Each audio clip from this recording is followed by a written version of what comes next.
Hello जी, good morning, Ram Ram. स्वागत है आप लोगों का एक और नई वीडियो में। आशा करती हूँ आप सब लोग बहुत ही अच्छे होंगे। तो फ्रेंड, सिलाई का सुनहरा मौका आ गया है। अगर आपको सिलाई करके पैसे कमाने हैं, भले आपके पास सिलाई मशीन ना हो तो भी आप सिलाई करके पैसे कमा सकते हैं। देखिए, करवा चौथ आ गया है और करवा चौथ ही पूरे साल में एक ऐसा त्यौहार होता है जिसमें बहुत ज़्यादा सिलाई होती है। तो आप चाहो तो इस फेस्टिवल आप भी सिलाई से पैसे कमा सकते हो। अगर आप खाली बैठे हो, सिलाई मशीन भी नहीं है, तो भी आप कमा सकते हो। मैं बताऊंगी आपको कहाँ जुड़ना पड़ेगा, काम कैसे मिलेगा। देखिए, जिसके पास सिलाई मशीन है वो तो करवा चौथ के 10 दिन 20 दिन पहले ही इतना बिजी हो जाता है कि पूरे साल की कमाई हो जाती है। पूरे साल भले काम ना चले, लेकिन करवा चौथ में इतना काम चलता है कि पूरे साल के लिए पहचान बन जाती है, ग्राहक बढ़ जाते हैं।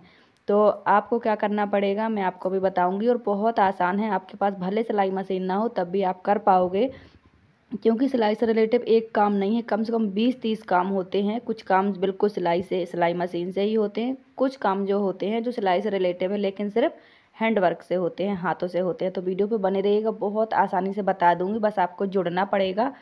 तो फ्रेंड, बस अभी मेरा जैसे कि मैंने आपको बताया है कि मेरा 9 दिन का व्रत है। तो मैं चाय पी रही हूँ और नहा धुल के सारे काम करके फ्री हो गई हूँ। तो आज मेरे बच्चों की छुट्टी है, आज है मंगलवार, पता नहीं एक जयंती है, उनकी छुट्टी है, तो उन्हीं की रैली वगैरह निकलनी है। तो देखिए, जल्दी उठने के कितने फ़ायदे होते हैं। अभी करीब 8:30 का टाइम हुआ है, मैं सारे ही काम करके फ्री हो गई हूँ। आज कुछ कटिंग स्टिचिंग भी करेंगे, आपको भी बताएंगे अगर आपके पास साड़ियाँ हैं तो आप भी कैसे अच्छे अच्छे कपड़े बना सकती हैं। और फ्रेंड, हमारे यहाँ ना, मैं तो जैसे 9 दिन व्रत हूँ, और अगर व्रत नहीं भी हैं तो हमारे गांव में 9 दिन तक तड़का नहीं लगाते और पूड़ी नहीं बनाते, नए कोरे कपड़े नहीं पहनते, नाखून नहीं काटते, बाल नहीं काटते। ये सब नियम फॉलो होते हैं। तो आपके यहाँ होते हैं कि नहीं होते हैं, कमेंट करके ज़रूर बताइएगा। मैं तो वैसे 9 दिन व्रत हूँ और 9 दिन बाल भी नहीं धुलूँगी और 9 दिन कोई नया कपड़ा भी नहीं पहनूंगी, नाखून बाल भी नहीं काटूंगी, और हमारे यहाँ पूड़ियाँ भी नहीं बनेगा, सब्जी में तड़का भी नहीं लगेगा। तो सब्जी तो बनेगी, लेकिन जैसे तेल गरम करते हैं फिर उसमें जीरा का तड़का लगा देते हैं, मतलब कि जीरा को जला देते हैं तेल में, और फिर तेल को उतार के ठंडा करते हैं। इसके बाद उसमें सब्जी डाल के फिर बनाते हैं, मतलब चड़मड़ाहट की आवाज़ ना आए, तड़का ना लगे, मसाला हमें बघारना नहीं होता है, ऐसा वाला। तो मैंने अपने जन्म से ही ऐसे नियम देखे हैं। मतलब मैं चन्नागढ़ की हूँ, आपको पता ही है, चन्नागढ़ मेरा मायका है। तो वहाँ तो और इतने नियम है कि मैं आपको बता नहीं सकती हूँ। 9 दिन ना चप्पल पहनना, ना तेल साबुन लगाना। गांव में आपको पता ही है कितने नियम होते हैं, तो बहुत नियम होते हैं। लेकिन मेरे ससुराल में मतलब कुछ ऐसे नियम है कि सब्जी वगैरह ना बनाओ या पूड़ियाँ ना बनाओ, मतलब कुछ खास खास नियम है, तो मैं वो फॉलो करती हूँ। और फिर मैं 9 दिन व्रत हूँ, जिनके घर में 9 दिन व्रत रहते हैं वहाँ तो वैसे भी तड़का नहीं लगता। जिस दिन अठवाई चढ़ेगी 8वीं को, उस दिन पूड़ियाँ बनेंगी और उसी दिन तड़का लगेगा, उसी दिन माता को सब कुछ चढ़ाएंगे प्रसाद के तौर पे। इसके बाद ही पूड़ियाँ बनेंगी और 9वीं के बाद ही बाकी के और काम हो पाएंगे। लेकिन यह है कि सब्जी बनती है, बस तड़का नहीं लगता है। तो आपके यहाँ क्या क्या होता है कमेंट करके ज़रूर बताइएगा। और मैंने ये दूसरी बार अपना 9वां व्रत रखा है। पहली बार रखा था मैंने जब मैं 9वीं पढ़ती थी, तब रखा था मैंने, बहुत शौक था, तो सारी लड़कियाँ रखती थी, मैंने भी रख लिया था। और अभी रखा है मैंने, मतलब ऐसे बीच में नहीं रखा। मैं वहाँ के पूरे साल के सारे व्रत रहती हूँ, करवा चौथ वगैरह और जो भी होते हैं बच्चों से रिलेटिव या और भी सब रखती हूँ। बस ये 9 दिन नहीं रखती थी, तो इस बार से मैंने 9 दिन भी रख लिया। अचानक से जो नवरात्रि के पहले दिन, मतलब नवरात्रि के एक दिन पहले मुझे ऐसा लगा रात को कि मुझे रहना चाहिए एकदम बिल्कुल साफ मन से, शुद्ध मन से। आत्मा ने कहा कि रहो, तो मैंने रख लिया। और सच बताऊँ, आज मेरा दूसरा दिन है, हाँ दूसरा दिन है। तो मतलब ना भूख ना प्यास, वैसे तो मेरी आदत ही है देखो कि 11:30 से 12 के बीच में ही मेरा नाश्ता हो पाता है। तो समझ लो कि आधा दिन तो ऐसे ही निकल जाता है, और इतनी बिजी रहती हूँ कि खाने पीने की कोई मेरी फ़िक्स टाइमिंग नहीं होती। जबकि खाना, देखिए मैं सबसे यही कहती हूँ कि खाना हमेशा टाइम से खाना चाहिए, लेकिन मेरी जो टाइमिंग है ना वो बहुत, खाने के जो मामले में बहुत गड़बड़ाई रहती है। मैं कभी टाइम से नहीं खा पाती हूँ। सुबह का नाश्ता तो मैंने शायद कभी किया ही नहीं है, और मेरा जो नाश्ता होता है 11:30 से 12:30 के बीच में होता है। तो इस तरह से मैंने, हाउस वाइफ का नाश्ता तो मुझे नहीं लगता कभी होता है, चाहे वो, हाँ जो ड्यूटी जाती हैं वो ज़रूर कर लेती होंगी, बट जो घर में रहती है वो नहीं कर पाती होंगी। तो फ्रेंड देखिए, सारे ही काम मेरे हो गए हैं। मैं क्या करती हूँ, अगर मैं मान लो लेट भी हो गई, कभी कभार ऐसा होता है कि तबीयत ठीक नहीं होती है, अगर लेट भी हो गई, मैं लेट भी जागती हूँ, तो बिस्तर से उतरते ही मैं कभी ना मोबाइल छूती हूँ, ना ही मैं कभी कहीं बैठती हूँ जब तक मेरे काम पूरे नहीं हो जाते। तो इस तरह से काम मैनेज हो जाते हैं। देखिए, आप चाहे 6 बजे उठे चाहे 7 बजे उठे, अगर आप अपने उठने के बाद दोबारा बैठे ना, मतलब रेस्ट ना करें, फ़ोन ना देखें, इधर उधर का टाइम वेस्ट ना करें, तो 1.5 से 2 घंटे में घर के सारे ही काम फ्री मतलब पूरे हो जाते हैं, चाहे वो क्लीनिंग का हो चाहे कुछ भी हो।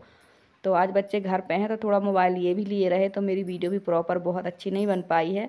ये देखो कैसे कैसे स्टंट करते हैं। सच में पहले इतने शर्माते थे फ़ोन पे आने पर, मतलब वीडियो में आने में बहुत शर्माते थे, लेकिन अब देखो वो जो भी करते हैं बोलते हैं वीडियो बनाओ, वीडियो में दिखाओ। इतना वीडियो से उन्हें मतलब लगाव हो गया है, अच्छा लगता है।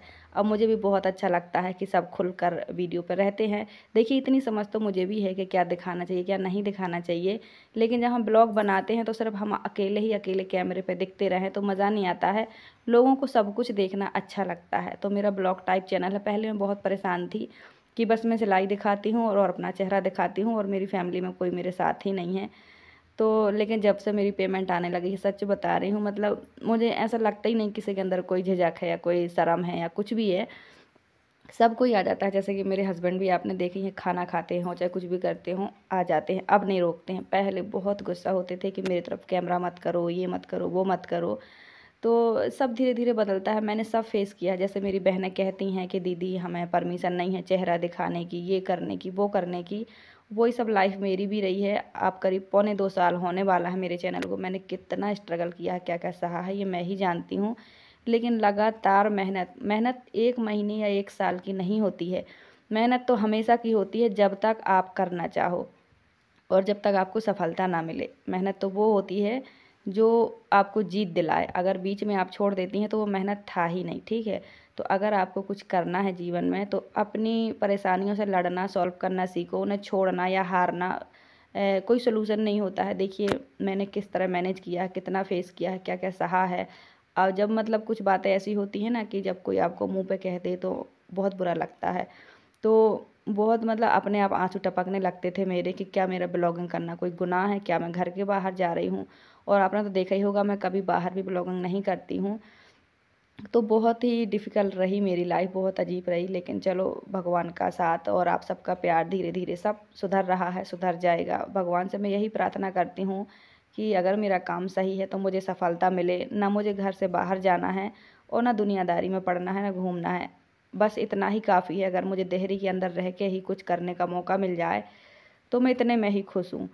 तो भगवान भी देखो उनका ही साथ देते हैं जो परिश्रम करते हैं, जो बर्दाश्त करते हैं, सहन करते हैं। तो आज आपके सामने हूँ कि सब मेरे वीडियो पर रहते हैं। सच में पहले बहुत बुरा लगता था कि मैं क्या करूँ, क्या दिखाऊँ और कहाँ जाऊँ, क्योंकि देखो एक कमरा है, कैमरा चलाओ तो कोई ना कोई आगे पीछे तो होता ही है, घर में 4 लोग हैं।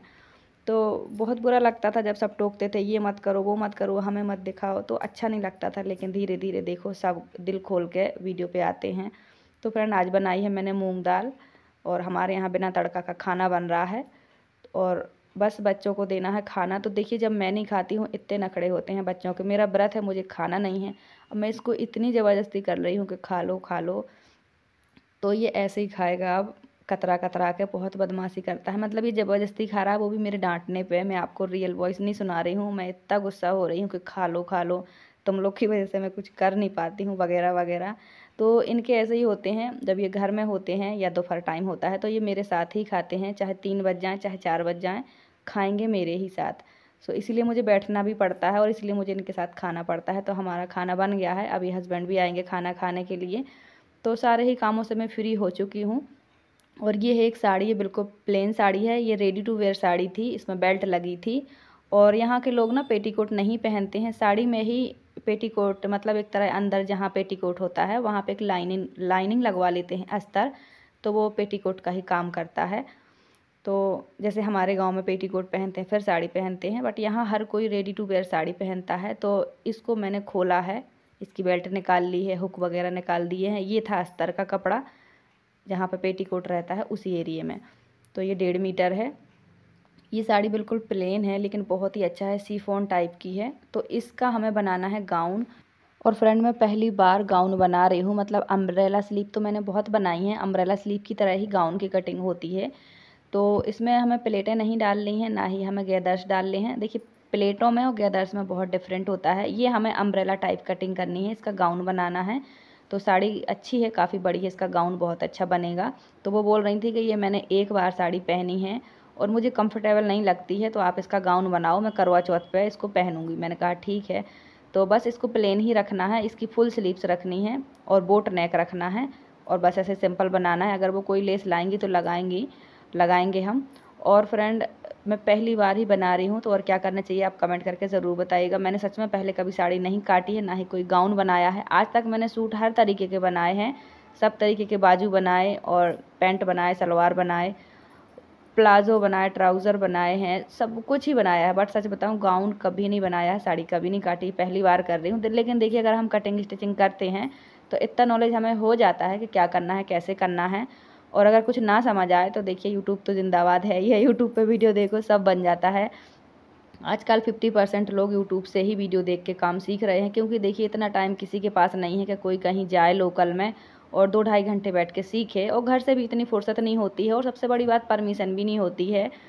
तो इस तरह से मैं कर रही हूँ, मतलब मैंने 4 फोल्ड में कपड़ा बिछा लिया है। मैं इसकी पहले चोली कट करूँगी, तो इसकी चोली की लंबाई है 17 इंच, और 17 इंच मैंने इसलिए ली है कि आधा शोल्डर में जाएगा, आधा नीचे कमर में जाएगा सिलाई में, बाकी का हमारा सेफ रहेगा।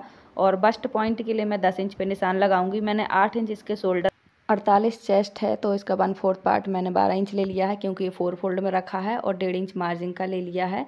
तो 8 इंच जैसे मैंने शोल्डर लिए है, तो 8 इंच ही मैं आर्म में लूँगी, ठीक है। और बोट नेक में मुझे रखना है ये 5.5 इंच, इसके जो गला की चौड़ाई है वो 5.5 इंच रखना है, और इसकी डीपनेस जो है वो 5 से 5.5 इंच तक ही रख सकते हैं बोट नेक में, इससे ज़्यादा गले को डीप नहीं कर सकते हैं। तो मुझे फ्रंट और बैक दोनों का ही बोट नेक रखना है। और इसकी जो कमर रहेगी वो 11 इंच रहेगी, क्योंकि ये 44 इंच है। बस इतना ही हमें करना है। तो बहुत ही सिंपल, मुझे लगता है सूट से ज़्यादा सिंपल गाउन बनाना है। तो हमें इसमें एक एक प्लेट भी डालनी है, मतलब ब्लाउज़ की तरह इसको रेडी करना है, चोली को ब्लाउज़ ही समझ लीजिए।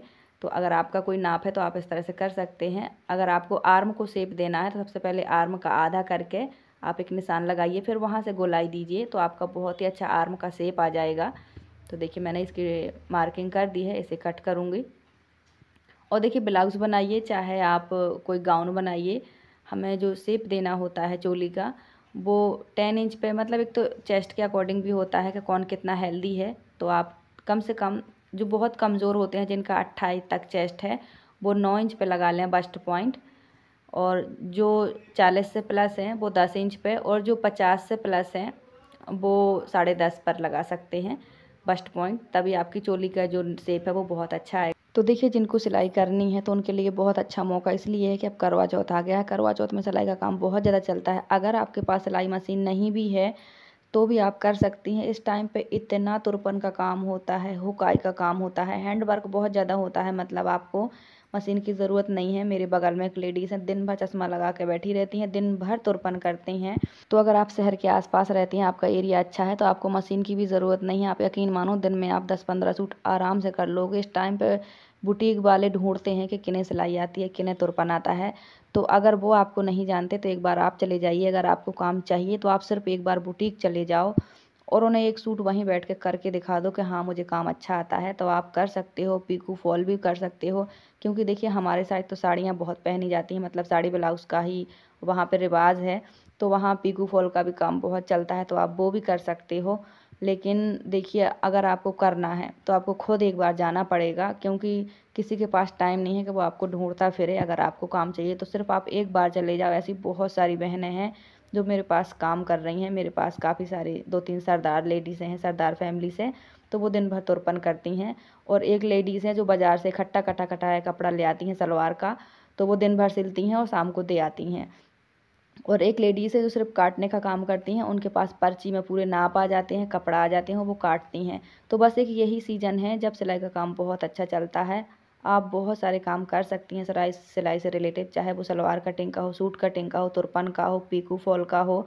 बाकी आपके एरिया कैसा है वो आप उसके हिसाब से काम ढूंढ लीजिएगा, आपका काम बहुत अच्छा चलेगा। देखिए किसी भी काम को छोटा नहीं समझना पड़ता है। अगर आप कुछ करना चाहती हैं तो आपको ज़रूर से करना चाहिए। ऑप्शन आपके पास बहुत हैं, बस आपको थोड़ा ध्यान से देखना पड़ेगा। देखिए जब मज़दूरी भी करनी होती है ना, तो घर के बाहर जाना पड़ता है 8 घंटे के लिए, तब जाके हमें पैसे मिलते हैं। तो अगर आपको घर बैठे करना है तो थोड़ा सा आप जुड़ जाइए किसी बुटीक से, आपको बहुत काम मिलेगा, यकीन मानिए। तो फ्रेंड ये जो साड़ी है ना, जो मेरे कस्टमर की लंबाई है गाउन की वो है 59, और इसकी जो चौड़ाई है साड़ी की वो है 45। तो बहुत लंबा सा जोड़ आ रहा है, तो मैंने उनको फ़ोन करके बोल दिया है कि इसमें जॉइंट आ रहा है। तो क्या करूँ। तो उन्होंने कहा कि अब आप इसको ऐसे मत करो, जोड़ अच्छा नहीं लगेगा, आप प्लेटें डाल के बनाओ गाउन। तो फिर अब इसको हम प्लेटें डाल के बनाएंगे, क्योंकि इसकी चौड़ाई उतनी ही होती है, लंबाई तो बहुत होती है साड़ी की, बस चौड़ाई एक लिमिट में होती है। तो बस मैं कल इसमें प्लेटें डाल के कटिंग करूँगी। सच में मैं बहुत परेशान हो गई थी, फिर मैंने फ़ोन करके पूछा, मैंने कहा जोड़ छोटा मोटा नहीं आ रहा है, काफ़ी बड़ा आ रहा है। तो उन्होंने कहा बहुत बड़ा बहुत अच्छा नहीं लगेगा, ज़्यादा दिखेगा। तो फिर अब हम इसको कल करेंगे और जो भी होगा वो आपके साथ शेयर करेंगे। इसकी चोली तो कट गई है, बट इसका अब नहीं काटना है, अब हमें प्लेटें डालना है, इसके हमें घेरे की कोई कटिंग नहीं करनी है। तो देखिए फ्रेंड्स, सिलाई से पैसे कमाने का और सिलाई का काम शुरू करने का ये बहुत ही अच्छा मौका है। साल भर के लिए नए ग्राहक बन जाएंगे। आप चाहो तो बुटीक से जुड़ो या आप जैसे भी हो आप काम पकड़ो। तो आज की वीडियो कैसी लगी कमेंट करके ज़रूर बताएं। Thank you.